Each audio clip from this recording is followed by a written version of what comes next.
Dans ce cours, avec l'aide de Hachem, nous allons reprendre l'idée principale du psaume 30. Je vais le traduire, expliquer une base indispensable par laquelle nous devons passer pour... Donc ça c'est le psaume 30, nous allons aller après au psaume 24. Et là, je voudrais, avec l'aide de Hachem, vous conseiller de lire ce psaume, le 24, mais tout d'abord en expliquant le psaume 30. Pour monter à l'échelle, qui est le Lamed, il faut apprendre. Mizmor Shir Hanoukat Habayit le David. Donc c'est le cantique de... Cantique, c'est le chant. Hanoukat. Hanoukat, ça veut dire l'inauguration.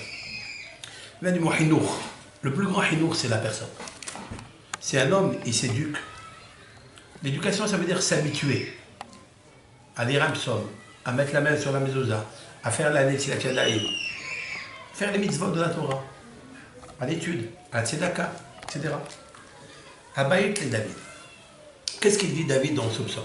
Arum mimcha Adonai, je te louerai Hachem. Arum mimcha, aromimut, ça veut dire faire grandir Hachem. Le but du peuple d'Israël, quand il doit construire sa maison, le baït, il doit savoir que le lamed, c'est-à-dire grandir le nom de Hachem. C'est la raison pour laquelle David Ameler, il emploie ces termes de romemut, c'est-à-dire grandir, élever. Quand on veut construire une maison, Hatan et Kala, avec l'aide de Hachem, on doit avoir un but, c'est de grandir dans cette maison les lettres de Hakadosh Baruch Hu à l'intérieur de la maison. Je te remercie Hachem, dit David. Arumimcha Hachem, c'est le nom du tétragramme qui est très important. Qui dilitani. Qu'est-ce que c'est dilitani? Car tu m'as puisé, élevé. Dilitani, ça n'a rien à voir avec dal, pauvreté. Ça a le radical du mot dilitani qui veut dire puiser, comme quelqu'un qui est dans un puits. On en voit le délit. J'ai parlé dans un des cours. Délit, c'est-à-dire le verseau, c'est le signe zodiacal du mois de Shvat. Lorsqu'on peut remplir les verres et le seau, parce qu'il y a la sève qui monte dans les arbres, la chaleur frappe, réchauffe les racines, la terre, qui fait monter la sève. Avec la sève, l'arbre reçoit des vitamines. On peut à ce moment-là commencer à irriguer avec des vers et des seaux. C'est l'ère du verseau. C'est l'ère messianique, l'ère du verseau. C'est le délit. Le délit étant le verseau qui est très très important. Et donc, nous allons avec l'aide de Hachem se servir de ce mois-là du délit. Qui dit l'Italie, tu m'as puisé. Velosimachta oivaili. Et tu n'as pas réjoui mes ennemis contre moi. David Amelech était poursuivi, était traqué, spolié de tous ses amis. Donc il dit à Kadosh Baruch Hu, je voudrais construire ta maison, inaugurer ta maison. Parce que tous ses ennemis disaient David n'est même pas un juif. Il est né de Ruth à Moavit. Et donc il n'est même pas juif. Et s'il n'est pas juif, alors qu'est-ce qu'il veut construire Beth Amikdash? Et tous ces psaumes-là, ils valent rien. Tout ce qu'il a fait David Amelech, nous, ouais. David Amelech, il a eu un enfant qui s'appelle Shlomo Amelech. Et Shlomo Amelech a construit le temple. Et à un certain moment, Shlomo Amelech voulait ouvrir les portes du Echal, de l'arche, comme tout le monde aime ouvrir ses portes, parce que c'est là où est déposée la Torah. Tout le monde a envie, souhaite d'être éclairé par les lettres de la Torah, par la lumière de la Torah, par les conseils de la Torah que nous a transmis Moshe Rabbeinu, à la Shalom des mémoires bénies. la porte ne voulait pas s'ouvrir. Jusqu'à ce que Shlomo Amelech a dit une phrase: fais en sorte, Hachem, par le mérite de mon père David. Il y avait tous les ennemis de David derrière Shlomo Amelech. Lorsqu'il a dit à David Abdecha, fais par le mérite de ton serviteur David, et les portes du Héchal s'ouvrent. Cela veut dire que ce psaume-là est relié avec la puissance du mois de Shvat, dans le signe zodiacal et d'Élie, le ver et le verseau, et on doit remplir tous les bénéfices du mois de Hadar qui suit, et surtout pour préparer celui de Nissan, la libération absolue, peut-être, et avec l'aide de Hachem. Mashiach Tzidkenu. Il n'y a pas de date, on ne sait pas. Hachamim ont dit, Ben Nissan, ils seront délivrés, ils ont été délivrés. La date, on ne la connaît pas. Le Talmud dit, malheur à ceux qui font des comptes sur les dates, parce que, en fait, ça ne marche pas, ça ne réussit pas, ce n'est pas à nous. Les destins de l'Éternel, c'est à lui de les pratiquer. Nous ne sommes que les sujets. On doit suivre ses conseils. Quand les ennemis ont vu que lorsqu'il a sorti le roi David dans sa bouche, immédiatement se sont ouvertes les portes. Elohai, shivati elecha vatirpaeni. Dieu, je me suis adressé à toi et tu m'as guéri. On parle ici de guérison. C'est intéressant. C'est-à-dire la guérison peut se faire dans ce mois-là. Le mois de Hadar qui arrive. Hadar Sheni. Hachem, He'elita min she'on nashi. Tu as fait monter, voilà pourquoi je parle de monter, tu as fait puiser min she'ol, du she'ol, ce sont les ténèbres, les profonds des abîmes, nafshi, mon âme, hi'itani miyardi bor.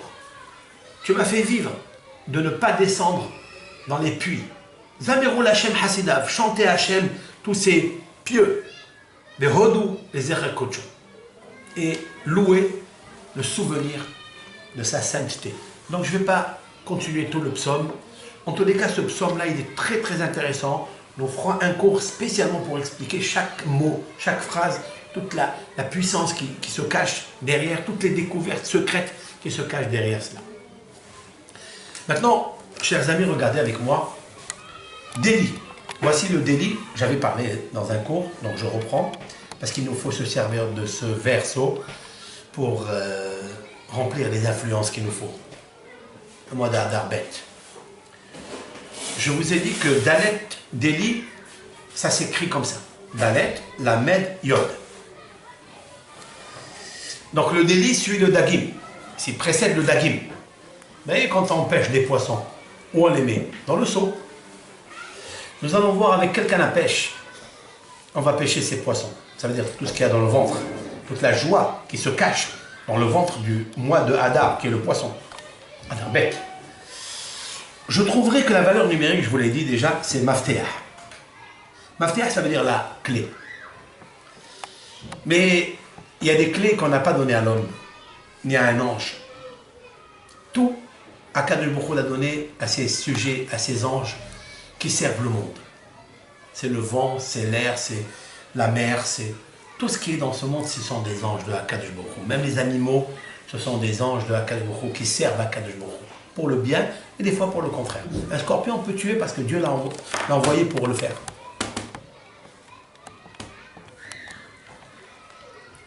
Mafteah, ici, je voudrais parler des choses qu'on a besoin, qu'on n'a pas de clé. Aucun être humain ne possède les clés seulement. Il se sert de la clé que lui a montré le Talmud, c'est-à-dire l'étude, les conseils, la halakha, la pratique juive. Mafteah, c'est les initiales. Même, le même, Mafteah, donc c'est la clé.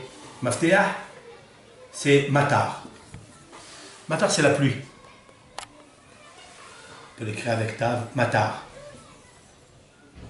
Avec tête. Matar.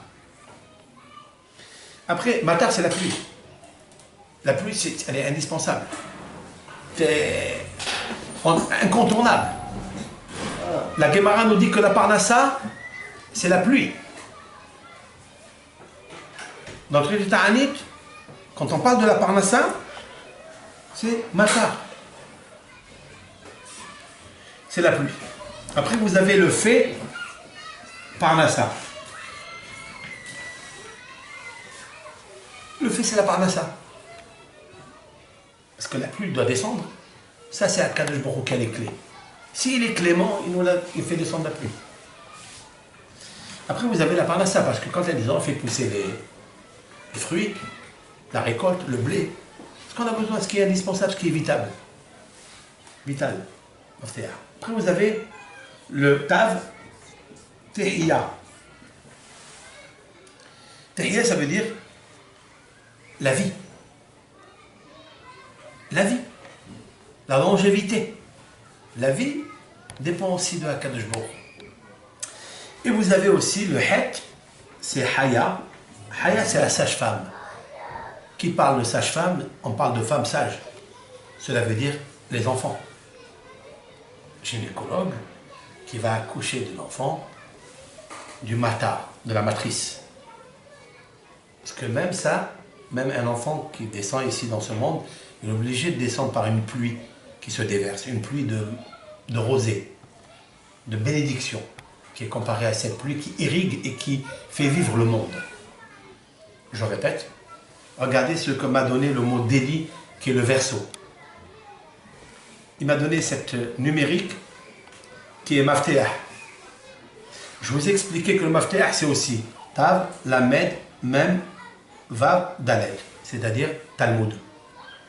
Le Talmud se trouve aussi dans le délit, se trouve aussi dans le verso, dans le mois de Shvat.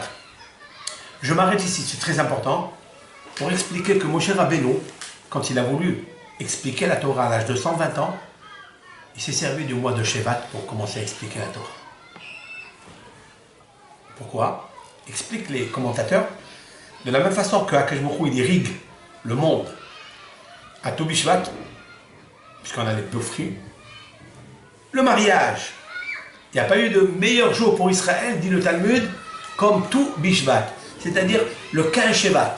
15, c'est pour réunir le Yud et le Hesh et le Hesh et le Hesh, parce que le célibataire, il cherche, la femme, elle cherche, il n'arrive pas, c'est du feu, c'est du feu, c'est du feu. Elle vit le volcan tous les jours. Et à Tou Bishvat, les enfants d'Israël allaient dans les vignobles, dans les vergers, dans les jardins, pour aller rencontrer leurs femmes. Tou Bishvat. Parce que tout, c'est 15 c'est Yudke dans Ish et Isha. Il a choisi avec Moshe Rabbeinu d'enseigner la Torah dans le mois de Shvat où la sève du monde, la lumière du monde, l'eau du monde, qui est la Torah, va irriguer le monde. Et va irriguer aussi Hatan Nekala. C'est le Talmud. Et ça, c'est le mois du délit. Donc, la valeur numérique de tout ça me fait Mafteah, c'est d'ailleurs la clé. Mais Mafteah, c'est la clé que Akadosh Baruch Hu possède, qui est les 4 choses ici qu'on a besoin. C'est-à-dire, Béné, les enfants, Hayé, la vie, Mzoné, la Parnassa, qui ne dépendent pas des mérites, qui dépendent de Mazala, du Mazal. Nous allons finir avec une Ségoula. La Ségoula, c'est comme ça.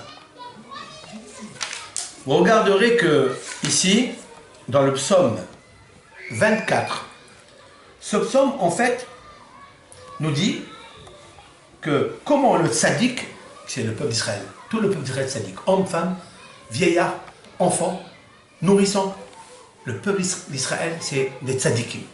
Ça, on le sait. Seulement, des fois, il est un petit peu couvert, un peu de boue, un peu de coup de soleil, comme on dit. Mais à l'intérieur, il est pur. Chaque Ben Israël, Bat Israël, elle a un nitzutz tahor que Akadosh Baruch Hu n'abandonnera jamais. Jamais Akadosh Baruch Hu n'abandonnera ce nitzutz, cette étincelle. Lui, il a mis en Israël. Même qu'on est parti en exil, Misham et Kabetzra, de là-bas, que Baruch Hu te récoltera, il t'accueillera. Ce mizmor-là, qui est le mizmor 24, c'est un mizmor en même temps pour tout. C'est un mizmor que, vous savez, à Rosh Hashanah, dans les communautés, on se bat. On se bat pour acheter ce qu'on appelle le mizmor de la Parnassa. Qui ne connaît pas ça? Ce mizmor, c'est les David Mizmor, l'Hachem Haaretz Umloa. À Hachem appartient toute la terre et tout ce qu'elle englobe. C'est ça qu'un juif, il doit savoir. Ici, dans ce mizmor, si vous comptez, écoutez-moi, je vais le faire rapide. Si vous comptez à partir de Haaretz, vous voyez, la terre où nous sommes, l'Hachem, à Hachem, je dois être convaincu que à Hachem, Haaretz, la terre, Umloa, et tout ce qu'elle appartient, elle appartient à Dieu. Alors, je commence à être libéré. La libération de quelqu'un, de son âme, là où elle est emprisonnée, dans ses soucis, dans son angoisse, par les forces négatives que j'ai appelées tout à l'heure, il faut savoir que Akadosh Baruch Hu, il peut nous sortir de là. Si vous comptez, à partir de He, 84 lettres. 84 lettres ici. Je vais vous le faire ça. 84 lettres. Dans la valeur numérique, c'est Pad. Pad, c'est Pidion. Sauvetage. Rachat. Le rachat de sa personne. Le rachat de l'intériorité, qui des fois, elle n'est pas en bonne position. Elle n'est pas dans la joie. On veut se racheter. Il faut lire ce psaume convenablement. Je m'adresse à une Kala. Si vous comptez 84 lettres, vous allez trouver Hakala. La Kala. Hakala, la Kala. Ça veut dire qu'un Hatal, le fiancé qui est célibataire, aujourd'hui célibataire, il doit, par terre, arrête, il doit évoluer un peu. Le psaume 30, n'oubliez pas, des litanies, tu m'as élevé. Il faut que tu me sortes de là. Mais il faut qu'il veuille aussi. Il faut qu'il veuille sortir de là où il est, du puits où il est, du Sheol où il est. Lorsqu'il va lire ce psaume, il mettra la main sur la mezouza. Avant de lire ce psaume, il faut se laver les mains.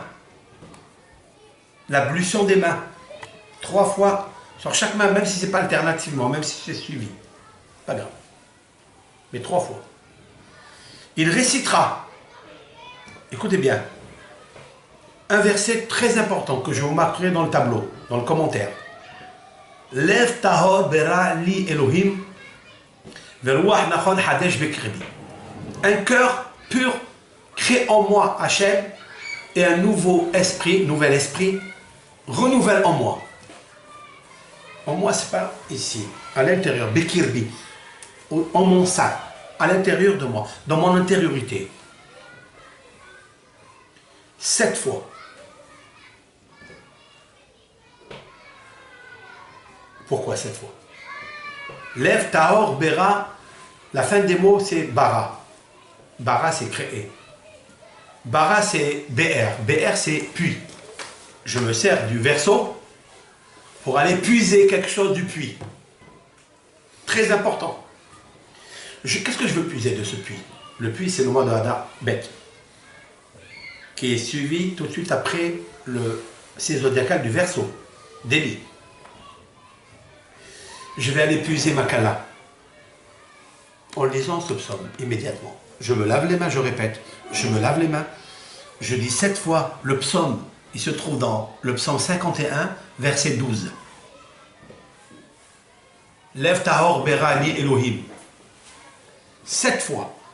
Puis après, je lis le psaume et je pense que Akadosh Baruch Hu, c'est lui qui obtient tout. C'est à lui toute la terre, même la Kala qui m'attend. Elle lui appartient aussi. Et donc vous allez trouver 84 lettres en séquence, 84 Hakala. Puis après, pour la Kala, elle va faire le même système, la même technicité. Et vous trouverez, à partir du Pasouk, ici, je vais le voir, il y a là, Issa beracham et Hachem. D'abord pour le Hatal, quand il va terminer Issa beracham et Hachem, vous trouverez que le He de Hakala se trouve dans Hachem. Et la Beracha, c'est la femme. Issa Beracha, il prendra Issa il va prendre Beracha, la bénédiction, mais est Hachem, de Hachem directement, de Hachem. Et là se termine le He de Hakala, qui est la fiancée. Puis après, maintenant, la Kala, elle doit prier. Elle commence par là. Elle va compter 84 lettres et elle va trouver à partir de Vehinas ou He. Après, vous allez trouver Pithe, Het. Dans le verset 25, ici, dans le Mizmor 25, les David, elle va continuer à lire ce psaume. Batahti. Donc on a fait He, Het. Après il y a le Tav. Et après Hadricheni.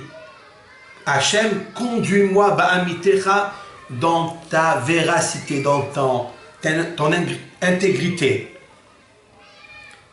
Il va trouver le Nun. Je vous ferai un tableau sur tout cela. Ha-Hatan. Dans le même psaume, qui est un psaume qu'on lit à Rosh Hashanah, en ouvrant le Echal pour la Parnassa. Mais quel est le secret de cette Parnassa que tout le monde cherche? Le mariage. Akadosh Baruch Hu, quand il a dit à Adam et Hava, il les a bénis, une grande beracha, il est passé d'abord Ha-Hatan ve'Hakala. Ha-Hakala ve'Hatan. Oui. Et c'est ça en fait. Ce psaume-là, il faut le lire en français. Comprenez chaque mot qui est marqué. Et vous comprendrez qu'il y a une grande découverte ici. C'est une grande ségoula qui arrive par la purification des textes sacrés que Akadosh Baruch Hu, il a donné à David Amelech, alav shalom, le roi David. Et si vous voulez que le Hatan, il reçoive la reine, et la reine, il reçoit le roi, ils ne resteront jamais en désarroi grâce au roi du ciel, Akadosh Baruch Hu. Je termine avec une bracha, puisque c'est marqué ici, sa bracha met Hachem, que Akadosh Baruch Hu vous bénisse, que Hachem vous donne tout ce que vous méritez, seulement que Hachem nous aide à s'attacher à lui, convenablement, à annihiler toutes les forces qui nous empêchent de s'attacher à lui. Peut-être même des fois verser des larmes, pour réveiller la larme de l'ouverture des portes. C'est Usha'arim Rachechem. Ouvrez les portes. Sha'arim Rachechem, vos portes. Ve'avo melech hakavod. Et que le roi Kavod, il vienne. Vous savez à quel moment le roi, il est très content. Akadosh Baruch Hu. À quel moment, dit le Talmud? Lorsqu'un homme, il a trouvé son âme sœur. Lorsque le Hatan, il a trouvé son âme sœur. Alors il y a une joie extraordinaire. Mishnichnas Adar, Marbim Besimah. Hachem Barach qui nous donne des vers sur nous, la simha dans tous les sens. Pour la parnassa, pour guérir de sa maladie, pour trouver le hatan, pour trouver la kala, pour toutes les choses qu'on a besoin. Que Hachem il déverse sur le monde, sur l'âme Israël, toutes les bénédictions que la Torah prescrit pour. Si on termine cela, on viendra boire les haïm avec le hatan, la kala, avec le malade, parce que les haïm, valeur numérique 98, qui est en réparation avec les 98 malédictions, sont marquées dans la Torah, dans Parashat Kitavu, Parashat Bechokotai. C'est pour ça qu'on lève le verre qui est transparent et on embrasse l'un avec l'autre, hatan et kala, on s'embrasse, les invités, ils embrassent les verres, on fait ensemble, embarrasser et débarrasser de tous les problèmes.